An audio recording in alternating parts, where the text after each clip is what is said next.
आप सभी को एक बार नमस्कार। आपका फिर से स्वागत है मेरे YouTube चैनल जोशीज़ एजुकेशनल क्लासेस में। डियर स्टूडेंट्स, क्लास 12 मैथमेटिक्स की प्रोबेबिलिटी हम कर रहे थे। स्क्रीन पर 15th क्वेश्चन लिखा हुआ है। क्या लिखा है कि यह दिया गया है कि दो पासों को फेंकने पर प्राप्त संख्याएं भिन्न भिन्न हैं। ये कंडीशन हमें दे रखी है। दोनों संख्याओं का योग 4 होने की प्रायिकता हमें ज्ञात करो। तो ये कंडीशनल प्रोबेबिलिटी है, क्योंकि एक घटना हमें दे रखी है और उसके सापेक्ष हमें दूसरी घटना की प्रायिकता हमें यहाँ पर निकालनी है। ठीक है, तो इसका सॉल्यूशन हम लिखते हैं। देखिए, तो दो पासों को जब हम फेंकेंगे टोटल परिणाम कितने आएंगे। एक पासे को फेंकते हैं तो 1 2 3 4 5 6 आएंगे, और दो पासों को फेंक रहे हैं तो 6 × 6 36 आएंगे।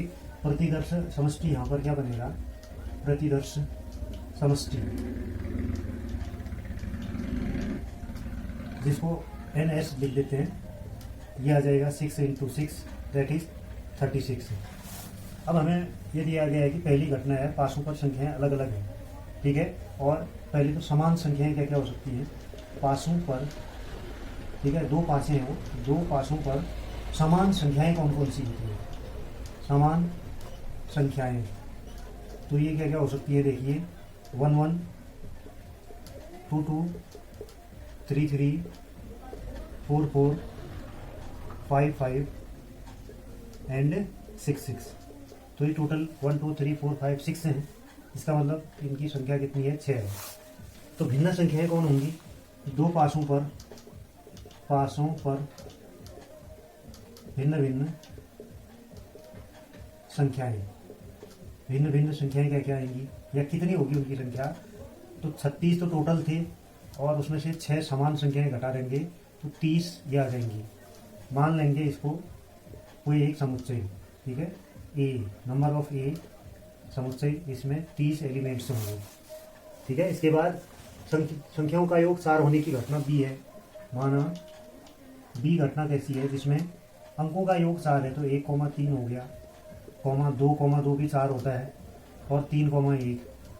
ठीक है, तो इनकी संख्या कितनी आ जाएगी, नंबर ऑफ बी ये आ जाएगा 4, प्रोबेबिलिटी ऑफ बी ये आ जाएगा 4 बट्टे टोटल 36 थे। ठीक है, अब इसके बाद इंटरसेक्शन क्या आएगा ए और बी में, ए इंटरसेक्शन बी। यहाँ पर क्या आ जाएगा, ए में तो वो संख्या है देखिए जो कि भिन्न भिन्न है।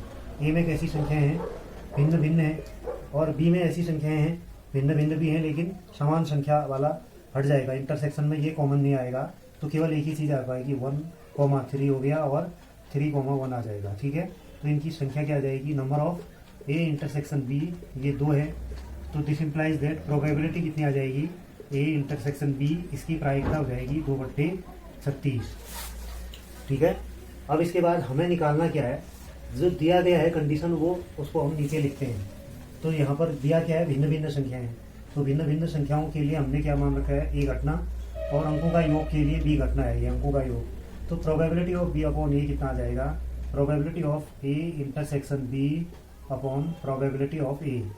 ठीक है, ये प्रोबेबिलिटी ऑफ ए कितना आया था यहाँ पर, ए घटना की प्रोबेबिलिटी हम यहाँ पर निकाल सकते हैं, probability of A.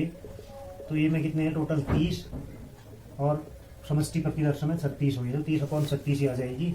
A intersection B की प्रायिकता कितनी आ गई, 2 बट्टे 36 अपॉन कितना आ जाएगा, 30 बट्टे 36।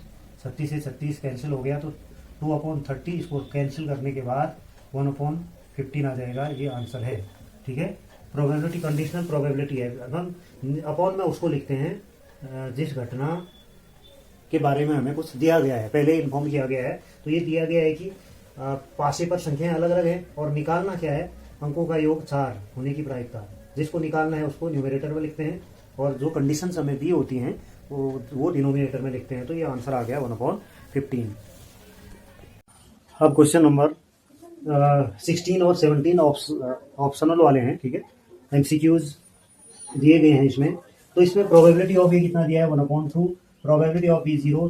तब क्या निकालना है, probability of A upon B. तो हम इसका फॉर्मूला जानते हैं, probability of A upon B, conditional probability P A intersection B upon में क्या आ जाएगा, प्रोबेबिलिटी ऑफ बी। तो इसकी वैल्यू तो हमें दी नहीं है, ए इंटरसेक्शन बी, और लेकिन प्रोबेबिलिटी ऑफ बी कितनी है, 0। जब यहाँ पर इसकी वैल्यू क्या आती है, नॉन डिफाइंड आ जाती है। ठीक है, परिभाषित नहीं है, ये परिभाषित नहीं है। ठीक है, तो नॉट डिफाइंड है। जब डिनोमिनेटर में 0 है तो वो डिफाइंड नहीं होता है, परिभाषित नहीं है। तो यहाँ पर क्या आ जाएगा, ऑप्शन सी करेक्ट होगा, ऑप्शन सी इज करेक्ट। ठीक है।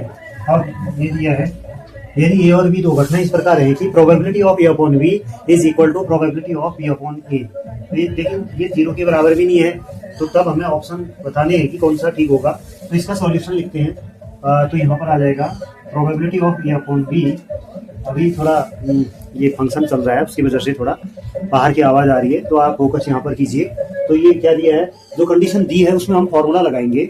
Probability of A upon B is equal to probability of B upon A, ये हमें दिया है। तो इसका फॉर्मूला क्या होता है, probability of A intersection B upon probability of B is equal, यहाँ पर आ जाएगा probability of B intersection A upon probability of A. तो वी नो, हम क्या जानते हैं, तो probability of A intersection B बराबर होती है probability of B intersection A. तो ये वाला टर्म कैंसिल आउट कर देंगे, तो 1 upon probability of B is equal to क्या आ जाएगा, 1 upon probability of A, cross multiply कर देंगे तो probability of A is equal to probability of B. तो ऑप्शन कहाँ पर है, लास्ट, डी ऑप्शन करेक्ट है। तो यहाँ पर क्या लिख देंगे, ऑप्शन डी इज करेक्ट। ठीक है, ऑप्शन डी इज करेक्ट। तो इस हिसाब से 13.1 डियर स्टूडेंट्स ये पूरी होती है। अब हम अगले वीडियो में हम क्या करेंगे, देखिए आप इसको यहाँ पर देख सकते हैं। अगले